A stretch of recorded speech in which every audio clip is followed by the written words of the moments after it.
Purple Ties Podcast. Great stories of Trevecca Trojans and life on the Hill.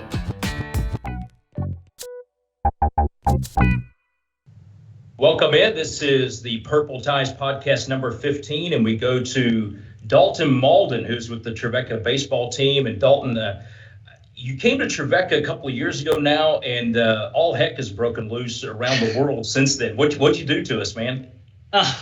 I hope it wasn't me, man. It's great. I mean, you came into Trevecca. I guess I want to start off about, how you started with baseball. I mean, there's so many questions I want to ask you, but I think we'll start off with, how did you get to baseball? Of all the things you've been involved in your life, why baseball? Oh, man. I think my dad played college baseball. And I think ever since we were younger, it was kind of been like our thing to just go to the field and practice, or just honestly, all we did, everything evolved around baseball. Whatever it was, we go to Braves games. That's what got me loving it. And then I loved Chipper Jones as my favorite player, and I wanted to be like Chipper. And then we kept playing baseball. And then we started playing like competitively, playing travel ball in the summer. And once we hit the road with that, there was no turning back. We just kept going, and that was like our thing, just going together to baseball tournaments and playing, and then driving back home and practicing. Is just what we did, and we both fell in love with it. Where did you grow up? I grew up in Lake City, Florida. It's like 30 minutes south of Valdosta, 30 minutes north of Gainesville, Florida. So north central Florida. Did you get to go to many spring training games? That's a dream of mine. I've never done that. That's the bucket list for me. Yeah, no, I know they're amazing, but I've never been to one. I've always wanted to, so that's on my bucket list too. So I do plan on doing that in the future. All right. How did you get? I mean, because you went to a couple of different colleges. Talk about your college life and kind of map out how you, out of high school, where you went, and then how that path took you to Trevecca. Yeah. Okay. So out of high school, I went to College of Central Florida, played 2 years there, and then that second fall, my sophomore year, that fall, I went on some visits to some other schools in like Georgia, some Tennessee schools like South Florida, Alabama, and I just didn't fall in love with any of them. And so after that year, time was kind of running out for me, but I was like, man, none of these schools really felt at home. So I was like, you know what, I'm going to take the year off. And I moved to South Florida. I got a job at TGI Fridays, and it was the best job ever, and I'm so glad I could. And then my intentions the whole time was to find a place that felt like home, and I still wanted to play baseball, make some money for myself, And I started sending some emails out that summer, and the main school that reached out to me is Bethune-Cookman down in Florida. It's a small Division I school in Daytona Beach, and I ended up going there. Loved the school, loved the coaches. Went there, played, ended up getting injured, had some UCL issues and stuff like that in my arm. And then, so I got treatment and everything like for that, and never got much better. But then towards the summer, when the summer started approaching, one of my buddies was like, hey, do you want to go play baseball in Wyoming this summer? And I was like, yeah, I would love to, because I just love to travel and everything. And so we took a trip all the way to Wyoming. We drove there. And I think it was the third day I was there, this guy named Jason Hamrick, he was a Trevecca alumni. I did not know this, but I was trying to find a school in Nashville because I wanted to transfer from my school to be up to pursue some music stuff. And the third day there, I was actually about to email Trevecca that night, because I had emailed like Belmont and Lipscomb and like schools around the area. And he came up to me. He's a fishing guide in Wyoming, and so I was out talking about fishing, and he's like, yeah. Back when I went to college, we used to fish all the time. And I was like, oh, no way. Where'd you go to college? He's like, in Nashville. And I was like, what school was it? And he goes, Trevecca. You ever heard of it? And I was like, no way. And he said, yeah, man, Trevecca, it's awesome. And he's like, I played baseball there. I loved it. And I was like, yeah, I know all about Trevecca. I was about to email them either tonight or tomorrow. And he's like, you want to play ball there? And I was like, dude, I would love to play ball. He goes, okay, I'll get back to you tomorrow. And at this time I was still enrolled at Bethune-Cookman down in Florida. And the next day he comes back, he goes, hey man, and this, I just met him this day, like the third day he just showed up. He was an assistant volunteer. And he goes, hey man, I got in touch with the old head coach. And I got the number for the new coach, but you're not allowed to talk to him NCAA stuff. He's like, get your release and we can start like working it. And I was like, okay, do I trust this guy? What's going on? Because it sounds too good to be true. Usually if it sounds like that, it is. And so sure enough, I got my release from Bethune-Cookman. And then I got in contact with Coach Smalls via email. However we had to do it, that was like the right way to do it. And sure enough, like I sent Coach Smalls some videos from my game that day, had a good game, and got in contact with him. We started talking. And then at the end of the summer, I went on a visit, driving back home to Florida from Wyoming, and literally fell in love with it. And that's how it happened. All right, so this is the intertwining story here. I want to step back. How did you get into music? Because that has a big part of this story. Yeah. Where in your life did you get into music, and how did that help you towards Trevecca? Obviously, we've already heard a little bit about that. Mm-hmm. Well, when I got hurt at Bethune-Cookman, I had a guitar, and I couldn't travel to games because we only had like a certain amount that could travel. And all I would do is I would still go to practice, but I'd get home at 6:30 after practice, and I'm pretty much a night owl, so I stay up a lot, stay up pretty late. So from 6 o'clock to, no kidding, like 2 or 3 in the morning, I'd play guitar. That's all. I'd just sit in my bathroom because the acoustics are really nice in the bathrooms usually, and I would just play guitar and learn songs. I wasn't very good at guitar then, but eventually I started getting a little better from doing that, and I started posting some videos on social media. Some of them started to get some traction. My engagement started increasing, and ever since then, it's kind of been building since that. And I recorded my first song March of 2017 at one of my buddies' houses in Jacksonville. I went up there because we were playing. I think we were playing against Miami that day, but in Miami, so I couldn't go obviously. And I was like, all right, I'm gonna go to Jacksonville, record a song. And so we recorded a song. It's the first time I've ever heard myself, singing a song actually and recorded. And so we're listening back to it, and I was like, is this good? Like, how's it sound? And my buddy Chase is like, dude, this is awesome. This is great. And so I started sending it to some friends, and they're like, dude, this is you? And I was like, yeah, man. And they just were just really encouraging. And I think just from that one song, getting all the encouragement and good feedback from all my friends and like peers and stuff really helped me. And I'm like, okay. And then, as the time went on, I kept posting covers and stuff, and people were like, hey, when are you going to release like original music? And I was like, I've never even thought about that. And that's kind of built from that, and I started writing more and getting into songwriting and recording and stuff like that. And just kind of been just on top of that. And here we are now. Absolutely. Well, when you signed with Trevecca, mm-hmm. I usually go and look and try to find out something about everybody. And I I popped in your social media. I was like, whoa, this guy's got some following in there. I was like, all right, we need this guy. And so I started listening to your music, and I'm an old guy, but I kind of like your music. So I was Thank you. I was hip with it. My kids, I was playing it on my computer, and one of my kids said, "Who is that?" I said, "That's a baseball guy at Trevecca." He goes, "That doesn't sound like a baseball player. That sounds like a professional artist." So it was really cool to see that. I've enjoyed following your music and stuff like that. So again, it gets down to it. Why Trevecca? Why did you choose Trevecca out of all the places you could have gone? I would say, well, I would tell Coach Smalls this all the time. When I came to Trevecca, I met Coach Sane, met Coach Blunt, met Coach Smalls, everything like that. And I don't know what it was. I don't know if I was just biased by being in Nashville, but that's what I was thinking. I was like, it's just because I'm in Nashville. I just love this place so much. But as time went on, I realized like Coach Smalls is one of the best coaches I've ever had. And my teammates are so great and so supportive. And like, we all just clicked like that, and I tell Coach Smalls all the time last year, I would be like, man, I wish I could come here all 4 years. I was like, I wish I would just have came to Trevecca all 4 years. But if I did that, I wouldn't be able to be playing right now, obviously. So I'm thankful for that whole journey. But I just feel at home. Everybody is so kind to me. I can't walk anywhere on campus without someone saying, hey, Dalton, how's it going? And it's a good feeling, just to know you're not alone at school. Like, people feel like that all the time. They feel like they're alone. They don't have people to converse with and talk to.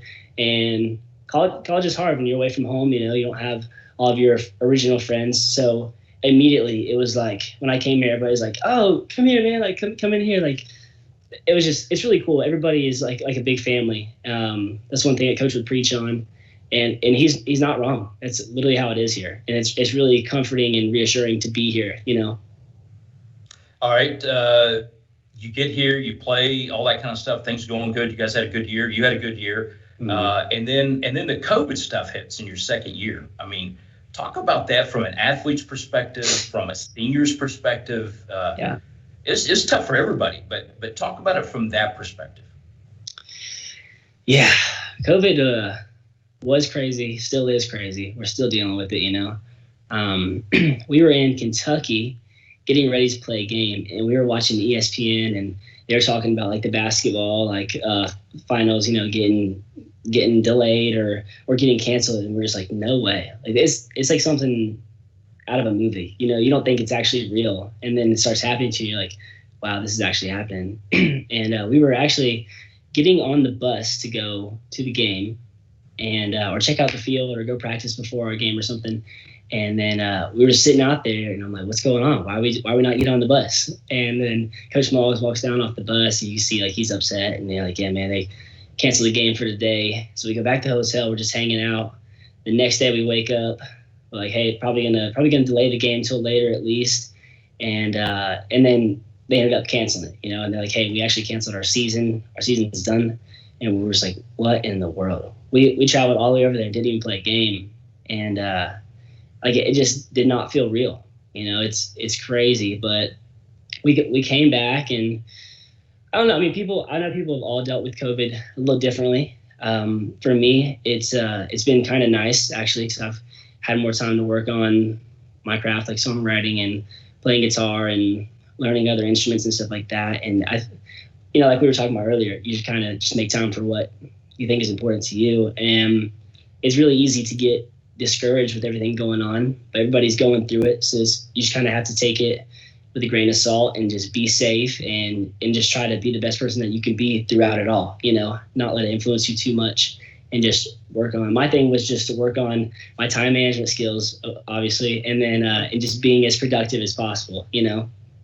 So, and also I got to go home and be with my family all summer, so it was really nice. 'Cause I didn't expect that to ever happen again. Yeah, a lot of people did that. My daughter was a senior last year as well at Trevecca. She came home from spring break and never went back. And so that was kind of, and you guys were kind of the same way. You guys went through spring break to play games, and you didn't really get to come back and play until now. So talk just real quick. I don't want to go in depth on this, but real quickly, how has it been coming back to school with all this stuff, and then, you know, the planning for the spring season now? Yeah, I mean, we've had to be really cautious. We're all back. Only one senior from last year didn't make it back. My good friend Chandler, but he's doing big things, and he's going to be really successful. He's a great guy, and he made a good decision for himself. So we all support him for that. And yes, it's been different. You know, we wear masks everywhere we go. We try to be as cautious as possible. It's definitely different, you know, but we're doing all that we can in order to be able to play for the spring. We're trying to, you know, social distance ourselves, like outside of our people that we're always with, you know, that way everybody stays good, and protect ourselves from other people and protect other people from us as well in case something happens. And, but yeah, I mean, we're doing all we can. All of our workouts we do on the field, we have our masks on. Our main concern, we just want to play ball, you know. So whatever it is we have to do, we're going to make sure that we do it so that we're able to do this in the spring. That's our main concern, because that's what we're all here for. We want to play ball, you know, and hang out with the guys and get it back to normal. All right. Well, we're hopefully headed that direction as we continue to go. And I know we've had a lot of information to put out in the athletic department. We'll keep putting out the schedules, and all that's starting to really come to the forefront now. Talk about your personal decision to come back, because you were done, you could be done, but you've come back for another senior year, as you will. Mm-hmm. Yeah, super senior. That's it. Yeah, for real. I don't even know what year this is, but honestly,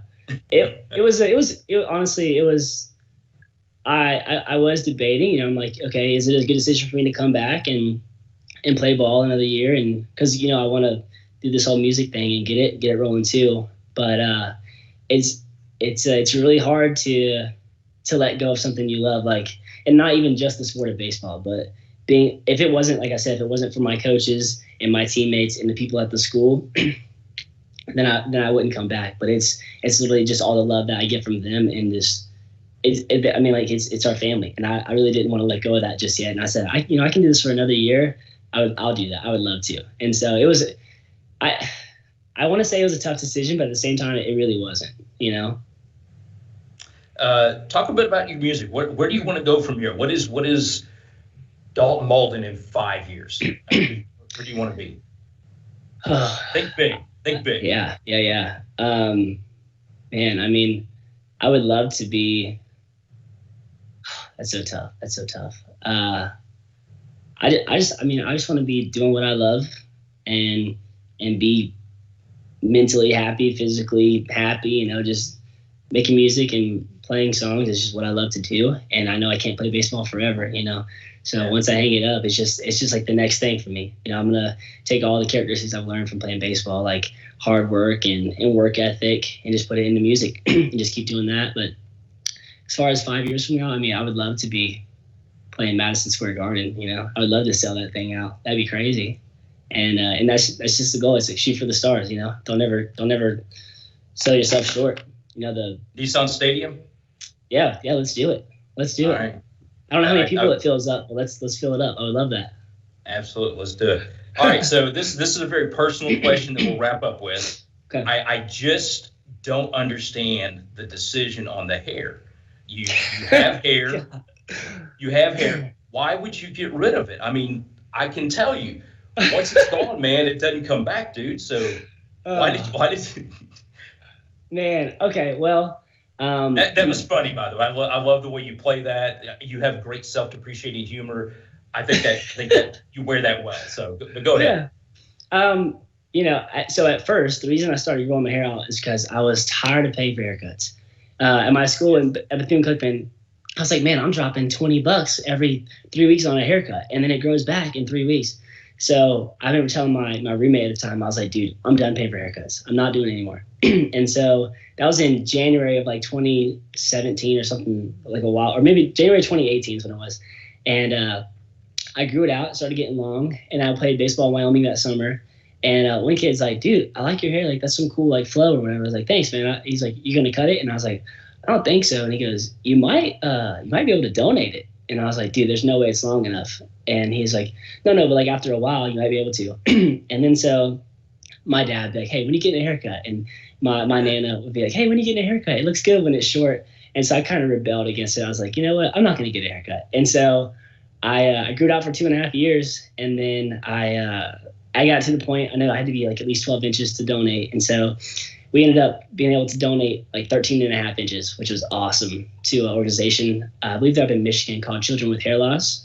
And so that was a really cool experience. I was able to donate some money through social media for the organization, which is really cool too. And that's what we did. And then the reason I dyed it blonde, my buddy Gray, he did it. And he's like, dude, you should dye your hair blonde. And I was like, I don't know how to do that. And he sent me like this box dye. He's like, platinum dye. This is the one you need to get. So I was like, you know what? We shaved my head, and then I was like, let's just dye it. And so we dyed it blonde, and I kind of dig it. It's different, I get called like Slim Shady and like MGK, like all those kind of stuff. But I think it's funny, It's just part of it. I was like, yeah, I know I look like him. It's okay. Like, it is what it is.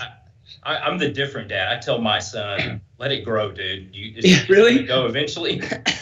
It'll be short most of your life, so let it grow now. Well, I appreciate you doing this, Dalton. Yeah. I'm glad you came to Trevecca. You've been a great addition to the campus, to the program, and glad you're here. I wish you the best of success. And I just want, if you play Nissan, I want front row seats, all right? That's all I ask. Backstage passes too, I got you. Oh, okay, all right.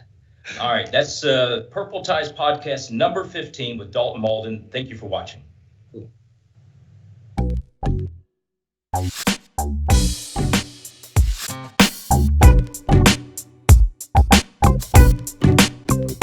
Purple Ties Podcast. Great stories of Trevecca Trojans and life on the Hill.